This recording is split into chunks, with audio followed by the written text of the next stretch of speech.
Buenas tardes a todos. Toda guerra tiene una finalidad.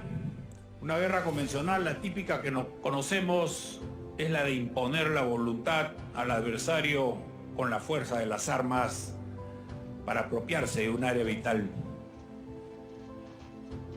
En la guerra que el enemigo nos declaró, la finalidad era destruir nuestro país para sobre sus ruinas construir la República Popular de Nueva Democracia.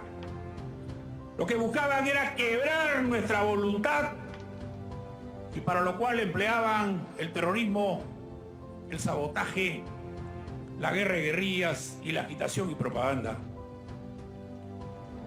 El surgimiento de Sendero Luminoso en nuestro país se presenta justo cuando regresábamos a la democracia y el gobierno de turno no supo identificar la naturaleza de la amenaza y se equivocó, porque consideró que era una cuestión de orden local y policial, y se trataba de una guerra total.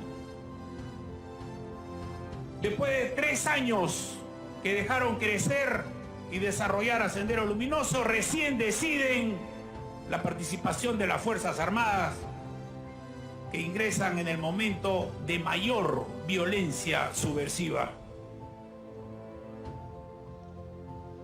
Abdicaron las autoridades políticas de sus responsabilidades y las Fuerzas Armadas tuvieron que dirigir y conducir las acciones en todos los campos para proteger a los ciudadanos, defender el sistema democrático y recuperar el Estado de Derecho en todo el país. Sendero Luminoso, al igual que toda organización de extrema izquierda, sabe que tiene 4 enemigos: la familia, la iglesia, los símbolos patrios y el ejército. Para Sendero Luminoso, los hijos no eran de los padres, sino del partido. Por eso los secuestraban, ahí tenemos a los pioneritos, pero los utilizaban junto con las mujeres como escudos humanos, porque siempre fueron cobardes. Y lo que tenemos que tener en cuenta como ejemplo de hoy es la captación de los jóvenes. Sendero Luminoso, en su accionar en el centro del país, en Ayacucho en particular, captó a los hijos de los comuneros que estudiaban en las universidades, a los que estudiaban secundaria, inclusive a los de quinto de primaria. Se aprovechaban de la ausencia del Estado para explotar a los jóvenes inquietos y les dieron poder porque les dieron un arma para formar las columnas y les vendieron una ilusión de progreso con la República Popular de Nueva Democracia. Esos jóvenes adoctrinados, cuando regresaron a sus comunidades, buscaron que involucrar a los viejos en este proyecto violentista. Y fíjense cómo es.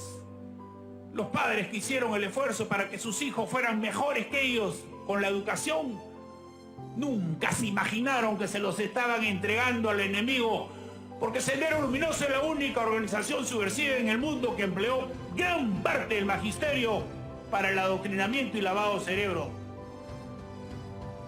El MRTA,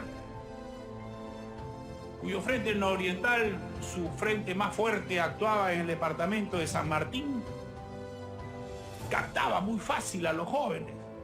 Tenía un poder de atracción porque era la única organización que se preocupaba de los problemas sociales. A los chicos que no tenían profesión, los captaban para militantes. Y de las universidades, de acuerdo a su perfil, para que fueran mandos militares, políticos o logísticos. Por eso que tenían el apoyo de la población. Estaban sus hijos en el MRTA que se desfilaban por las calles a plena luz del día y le daban alojamiento, alimentación, protección e inteligencia humana. ¿A quién tenían al frente? A oficiales de la costa y a soldados procedentes de Loreto y de Ucayali. Todo cambió en el 93, cuando se formó un centro de intrusión de reclutas en el Sauce y se comenzó a captar a los jóvenes de la zona. Ahí dejamos al pez sin agua, porque ya los chicos ya eran del Estado, ya eran del ejército que combatía a los emergentistas y perdieron el apoyo de la población. La iglesia, el miedo que le tienen a las humildades de los padres los días domingos. Dos ejemplos: el cardenal Cipriani cuando estaba en Ayacucho y ahora el padre Omar. ¿Por qué le tienen miedo a la iglesia? Porque no quieren tener hombres con fortaleza espiritual, que sepan distinguir entre el bien y el mal. Porque los que no creen en Dios y son ateos consideran que el perdón y el arrepentimiento es una cuestión religiosa, por eso que ellos nunca han pedido perdón ni se han arrepentido de todo lo que nos hicieron. Porque qué mejor para ellos tener un joven, una persona sin respaldo familiar y sin valores. Los símbolos patrios. Nos quisieron cambiar la blanquirroja por un trapo rojo con la hoz y el martillo. ¿Para qué? Para perder la identidad, para poder de ellos después vendernos una bandera, vendernos una religión. ¿Y el ejército? ¿Por qué? Porque es el pueblo en armas, porque son los hijos del pueblo de 17, 19 años que vistiendo el uniforme de la patria los enfrentan. Y hay un valor que hay que reconocer: cuando se licenciaron no lograron captarlos masivamente, porque esos chicos fueron leales a su institución y leales a la patria. ¿Qué hubiera sucedido? ¿Qué hubiera pasado con nosotros si los hubieran captado masivamente? ¿Y cómo es que el ejército destruyó estas organizaciones subversivas? Porque aquí la parte militar es complementaria, con bases permanentes en los poblados donde la misma población le cedía un local, generalmente un colegio, una posta médica que había sido abandonada por el miedo, con la formación de los comités de autodefensa, con las actividades de acción cívica, esa interrelación entre los soldados y los pobladores para mejorar la calidad de vida. Eso permitió lograr la confianza en ellos. Y por el hostigamiento permanente a sus elementos armados. Esa estrategia integral más el empleo inteligente de la fuerza ocasionó su derrota militar.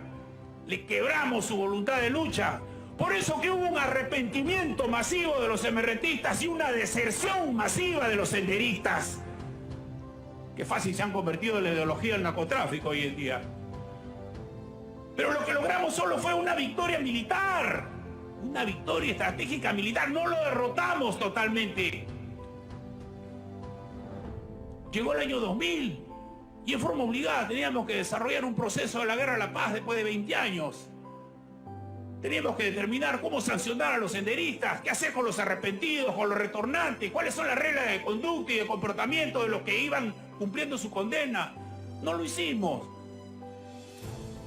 El Estado, en lo político, social y económico, tenía que ir a la zona que fue más golpeada por el senderismo, lo que conocemos como Albright. Ahí se metió Sendero, de ahí lo sacamos. Sendero entró porque había la ausencia del Estado. Y sin embargo, después que lo derrotamos, no consolidaron, no hubo la presencia del Estado. Y hoy día está topado por narcotráfico. Hemos regalado 20 años y hemos retrocedido 40 años. Cuando nos preguntamos por qué los jóvenes no conocen lo que sucedió entre el 80 y el 2000. ¿Cómo van a saber si sus profesores eran de CONARE? Porque como botines políticos regalamos la educación y la cultura. Porque la solución fue echarle la culpa a las Fuerzas Armadas de los excesos del Estado. Y los ayudamos a que ellos convirtieran su derrota militar en un objetivo político, con la persecución masiva, judicialmente, a todos los que sirvieron el estado de emergencia. Y porque recién en el 2014 se dio una ley para que los profesores sancionados por terrorismo no estuvieran dentro del sistema educativo. Y recién en el 2017 se dio el reglamento y tuvieron que salir más de 1000. Esto nos hace ver que la historia no debe ser tomada solo como el recuerdo de los hechos pasados, sino como una referencia para contrastarla con el presente y una enseñanza para el futuro, para que no volvamos a repetir los errores. Sin memoria no hay verdad, sin verdad no hay justicia ni reconocimiento. En el homenaje que hoy le hacemos a María Elena Moyano, nos preguntamos qué simboliza ella, la mujer. Pero una mujer que no solamente reclama y denuncia, sino una mujer que participa y soluciona en situaciones muy difíciles. A ella le preguntaban, ¿no tienes miedo? Y ella decía, a veces, pero tengo mucha fortaleza y fuerza moral. ¿Qué buscaba María Elena Moyano en Villa El Salvador? La unidad, para derrotar al enemigo común que era la pobreza. En el homenaje que hoy le hacemos, sigamos el ejemplo de ella y busquemos la unidad que necesitamos hoy en día para superar la crisis que estamos sufriendo. Recordemos que juntos somos fuertes y que siendo fuertes podremos hacer más grande nuestro Perú.